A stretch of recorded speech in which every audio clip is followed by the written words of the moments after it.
네, 안녕하세요, 여러분들. 한국사 선생님 한들입니다.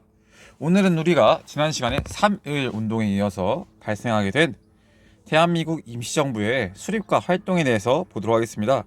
교과서 173페이지고요. 없으신 분들은 이 PPT를 보시든가 아니면은 이 화면을 보시든가 아니면 제가 첨부를 해드리도록 할 테니 꼭 수업 잘 들어주시고 대한민국 임시정부 이 중요한 것을 꼭 알아보도록 하겠습니다. 자, 대한민국 임시정부는 1919년 생겼죠.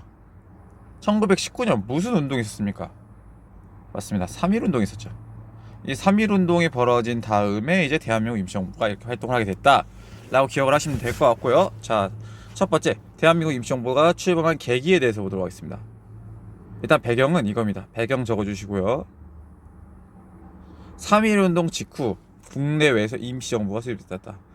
이 당시 독립운동가가 이런 식으로 상하이에 있기도 하고 이렇게 블라디보스토크에 있기도 하고 뭐 경성에도 좀 있었 모르겠어요. 아무튼 자, 이렇게 이곳 저곳에서 이제 독립운동가가 자신들이 직접 정부를 세웁니다. 이것이 총 몇 가지였냐면 총 말했겠지만 교과서에 세 가지가 나와 있네요. 연해주에서는 대한국민의회, 상하이에서는 대한민국 임시정부, 국내에서는 한성정부. 그래서 이 셋 중에서 어디를 중심으로 다 같이 한 곳에 뭉치자라고 하는 얘기가 나왔고요. 사실상 한성정부는 우리나라에 있었기 때문에 여기는 사실상 할 수가 없어요. 이거 지금 일본이 우리나라 지배하고 있으니까. 그래서 모든 논의 끝에 외국인들이 많이 사는 마치 우리나라 지금 부산과 같은 상하이에서 이제 임시정부를 만들어서 외교활동 위주로 이렇게 하는 것이 채택이 돼서 이 모든 것들이 이제 상하이 대한민국 임시정부로 사람들이 다 모이게 되면서 대한민국 임시정부가 생기고, 네, 한성정부의 통을 계승하고 상하이의 대한민국 임시정부와 대한국민의회를 통합한 대한민국 임시정부가 탄생하였다. 자, 대통령, 우리나라 1대 대통령이기도 한 이 사람 바로 이승만입니다. 여러분들, 이승만 씨는 미국 유학파, 미국 그래서 박사라고도 하더라고요. 아무튼 네, 미국 유학파 출신입니다. 이 당시로는 거의 상위 1%의 학력이라고 보시면 될 것 같습니다. 그리고 국무총리에는 이동희 씨가 성립되었다. 기억하시면 될 것 같고요. 참고로 이동희 선생님이 약간 이승만이 바로 민족주의자면은 이제 이동희는 다소 좀 사회주의자적인 분이어가지고 여기서만 봐도 이 임시정부가 좌우 뭐 민족주의, 사회주의, 외교론자, 무장토쟁론자 이런 사람들 막론하고 싹 다 섞었구나 라고 하는 걸 알 수가 있습니다. 자, 그럼 섞였으면은 여러분들 성향이 서로 안 맞는 사람들끼리 섞었어요. 그럼 갑자기 친해져요? 아니죠. 임시정부가 오래 갈 수 있겠습니까? 오래 못 갑니다, 여러분들. 다들 결국에는 한 뭐 5, 6년도 안 돼서 다들 뿔뿔이 거의 김구 선생님만 남고 다 뿔뿔이 흩어지게 되는데, 그건 좀 이따가 보도록 하고요. 일단은 다음 문단 보도록 하겠습니다. 통합 과정에서 외교부만을 상하이에 두고 정부와 의회는 동포가 많이 살며 무장투쟁에 유리한 간도나 연해주를 옮겨야 주장도 있었다. 그런데도 정부를 상하이에 둔 것은 그 이유가 나오네요. 중요합니다. 서구 열강의 조개 지역이 많아서 외교 활동을 펴기에 유리하고 각 지역의 독립운동 세력과 연락이 편리하기 때문에. 서술형이 내기 되게 좋은 것 같아요. 왜 하필 상하이를 골랐니? 라고 한다면 이런 이유가 있는 겁니다. 서구 열강의 조개 지역이 많아서 외교 활동을 펴기에 좋았다. 서술형이 나오기 좋으니까 반드시 기억하세요. 서술형. 자, 황제의 나라, 즉 대한제국에서 국민의 나라, 대한민국 임시정부로. 대한민국 임시정부는 3.1 운동에서 나온 열망으로 수립되었으며 나라 안팎에서 활동한 여러 독립운동 세력이 참여하였다. 굉장히 중요한 의미가 있는 게, 여기는 민족주의랑 그냥 파란색 표시 약간 좀 구분하기 위해서 민족주의랑 이동희 등, 우리 국무총리 이동희가 사회주의죠. 이동희 등, 배우 이동희 씨 아니에요. 사회주의 계열의 인사도 있었다. 또한 최초의 민주공화제 정부, 제가 지금 빨간색만 쓰고 있는데 진짜 다 중요해요. 시험에 많이 나옵니다. 수능이라든가.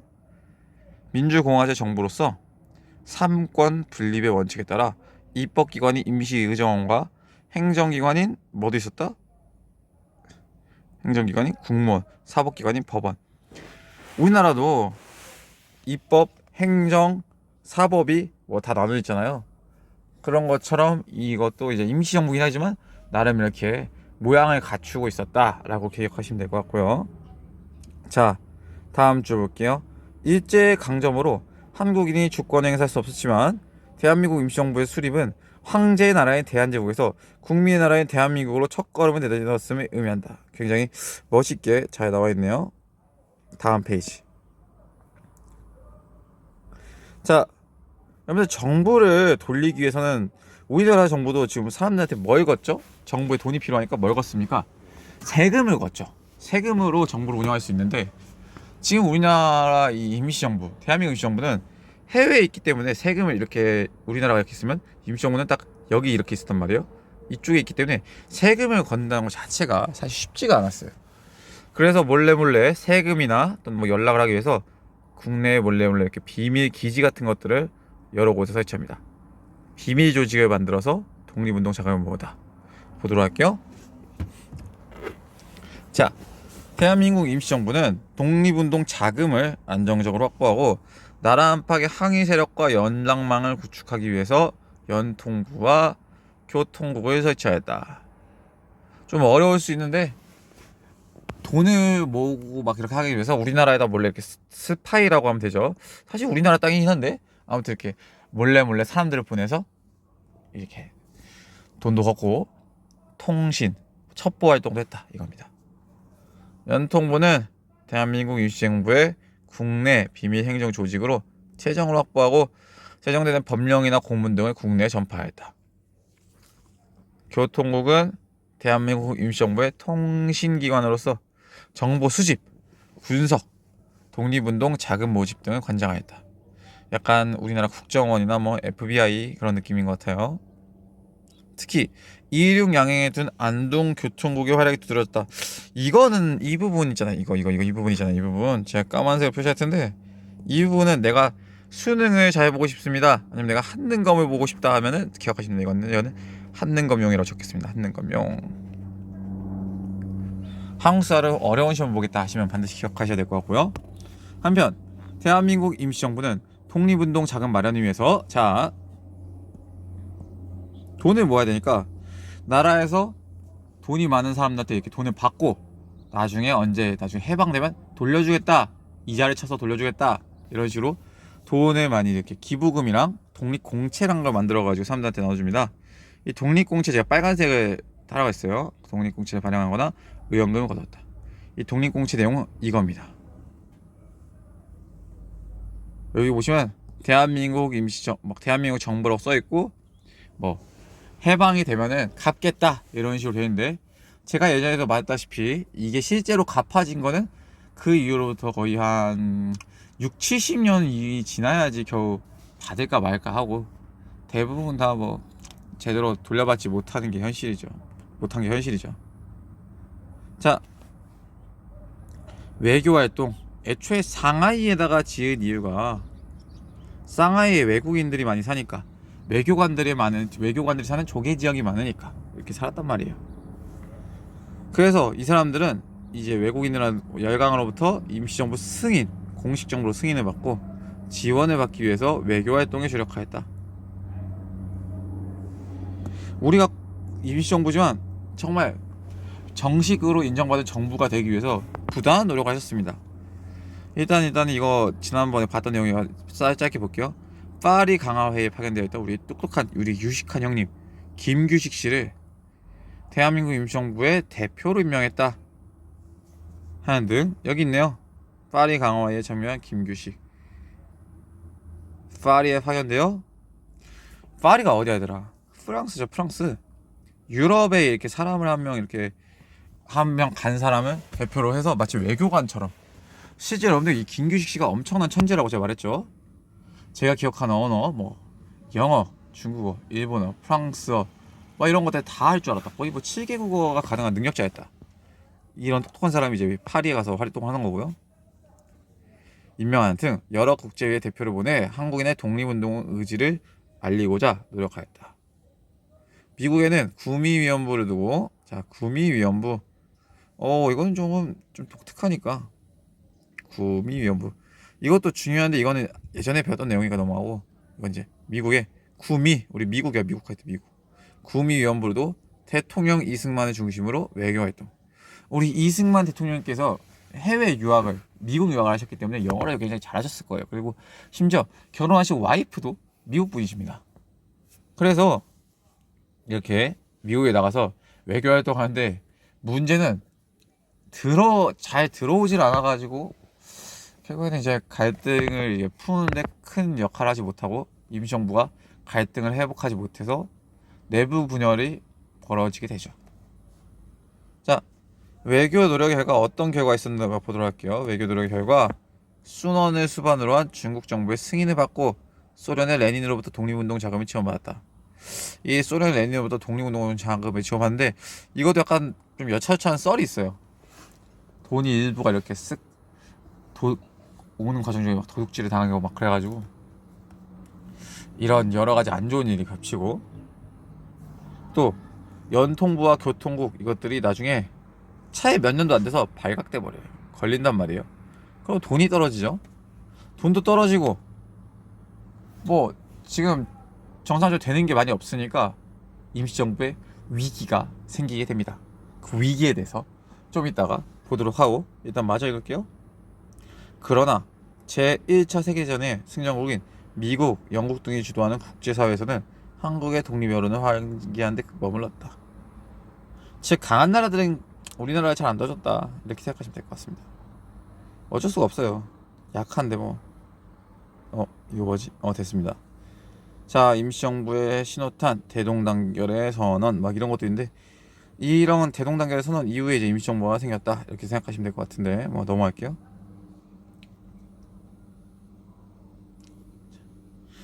자, 그리고 외교뿐만 아니라 조금 외교로 좀 더 많이 포커싱이 되긴 했지만, 그 외에 무장 활동, 그리고 문화 활동, 다양한 활동들을 합니다. 자, 일단 무장 활동에 뭐가 있었나 보도록 할게요. 무장 활동을 하기 위해서 일단 첫 번째로 이 임시정부는 외교 활동에 비중을 두긴 했어요. 이건 사실이에요. 근데 독립전쟁도 염두에 두고 있었다. 그래요? 남만주의 군무부의 직하부대인 광복군 사령부, 광복군 총영 등을 두고 무장투쟁을 전개하였다. 예, 그냥 군대도 있었다, 이렇게 기억하시면 될 것 같고요. 엄청난 막 그런, 우리가 알고 있는 대한민국 육군 막 그 급의 군대는 아니지만 그래도 이렇게 군대를 운영해서 독립전쟁도 염두에 두고 있었다는 거. 자, 그리고 신문을 만들어요. 우리 정부가 이런 것들을 하고 있습니다 하면서 이제 그걸 알릴 수 있는 신문을 만들잖아. 근데 여러분들 요즘 인스타그램 같은 거나 아니면 페이스북 같은 걸 주로 하잖아. 이런 것들이 있으면 딱 사람들한테 소식을 다 알려줄 수 있는데, 문제는 이 당시에 이런 게 없어. 그럼 뭘로 소식을 전했겠어? 우리 이제 어른들이 이제 1,000원 얼마 주고 사는 거 있잖아요. 신문을 사는 거죠. 이 신문의 이름이 뭘까요? 독립신문입니다. 대한민국 정부는 독립신문을 간행하여 독립의식을 고취하고 독립운동 소식을 알렸다. 홍보를 하기 위한 거였죠. 우리 정부가 이런 활동을 하고 있다는 것을. 기부금을 모으고. 또 이것도 약간 어려운 시험 보겠다면 아셔야 되는데, 또 임시, 사료, 편찬, 위원회를 두고 일제 침략과 확정, 우리 민족의 독립운동과 관련된 사료를 모아서 한일 관계 사료집을 간행하였다. 내가 무슨 시험을 보겠다면 반드시 기억하셔야 되고요. 저는 그냥 짧게 치고 넘어가겠습니다. 자, 이제 위기. 이 위기를 극복하기 위해서 회의를 소집합니다. 자, 볼게요. 대한민국 임시정부는 아쉽게도 이 국내에 몰래 파견돼 있던 교통국과 연통부 조직이 일제에 발각돼 버렸어요. 그래서 돈이 없어. 자금 조달이 어려워졌어. 또 외교 활동에 대한 무장투쟁론자들의 비판을 거쳤어. 생각보다 자기들이 보기엔 아주 큰 성과가 없는 거야. 그럴 바에는 싸우다 죽겠다 이거지. 그래서 이런 것들이 생겼고, 또 제가 말했다시피 사회주의 계열과 민족주의 계열 간에 서로 간에 갈등이 드러났어요. 이건 어쩔 수가 없는 거예요. 애초에 서로 성향이 너무 달랐기 때문에.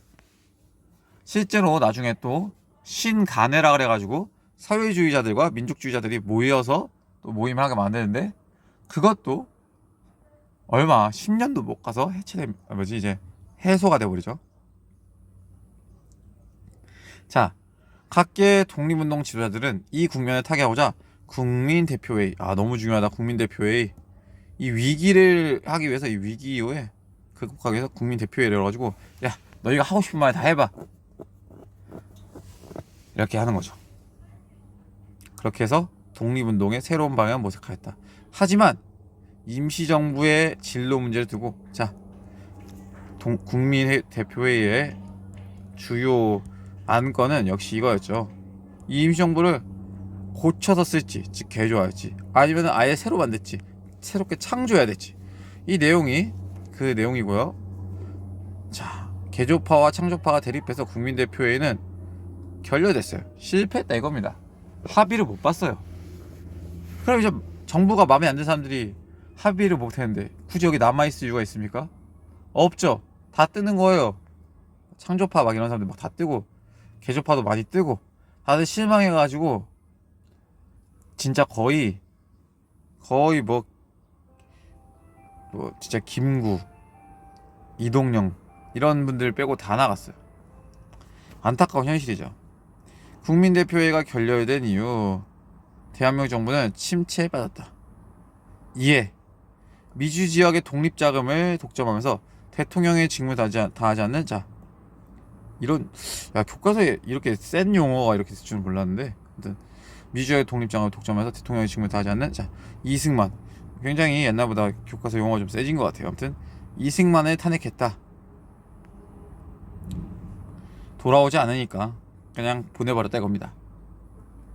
헌법을 고쳐서 국무령 중심의 집단 지도체제로 전환하였다.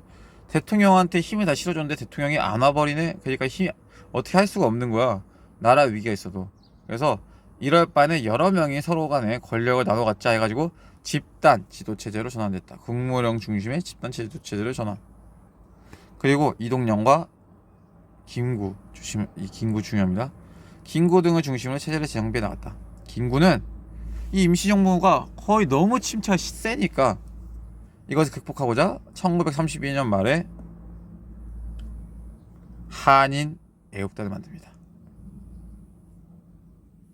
여러분들, 영화에서 이제 적은 인원, 한두 명의 인원으로 굉장히 많은 사람들한테 피해를 주는 방법이 뭐라고 생각하십니까? 바로 폭탄을 던지는 거죠.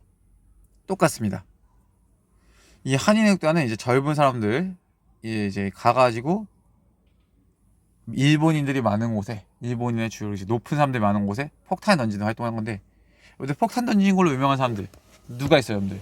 이 선생님과 윤자 선생님이 계시는데, 이분들의 활동, 사람이 적은 데서 해야겠어요, 많은 데서 해야겠어요? 굉장히 많은 데서 하죠. 도쿄로 가가지고 일본 왕이 사는 궁전에 이제 앞에 숨어 있다가 일본 왕이 사는 마차에다가 폭탄 던진 사람이 바로 이봉창 선생님입니다. 그리고 이 도쿄 이봉창의 의거가 솔직히 말하면 실패했어요. 이 실패해가지고 일본 사람들이 아까 막 우리나라 사람들뿐만 아니라 심지어 중국 신문에서 이렇게 기사가 된 거야. 이봉창의 의거가 실패했다. 아깝다. 라고 중국에서 뉴스를 냈는데, 그러면 일본 애들이 그거 보고 그럴 수 있지 라고 하겠으면 기분이 나쁘겠어요? 기분이 나쁘죠? 여러분들 친구가 만약에 이렇게 여러분들한테 다리를 딱 걸어가셨다 넘어지려고 그랬는데 옆에 있는 친구가 안 넘어졌네, 아까워 이러면은 괜히 그 친구가 또 밉잖아요? 그런 것처럼 일본이 중국을 공격합니다. 그리고 퍼펙트로 승리를 거둬요. 기분이 좋을 거 아니에요.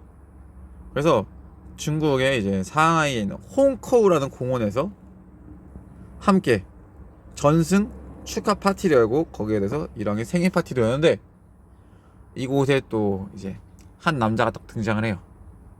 이제 사람들이 한번 폭탄을 맞아봤기 때문에 이제 일본 경찰들이 막 이제 검열을 하는 거야. 야, 너 지금 너 가방에 들어있는 이거 뭐야?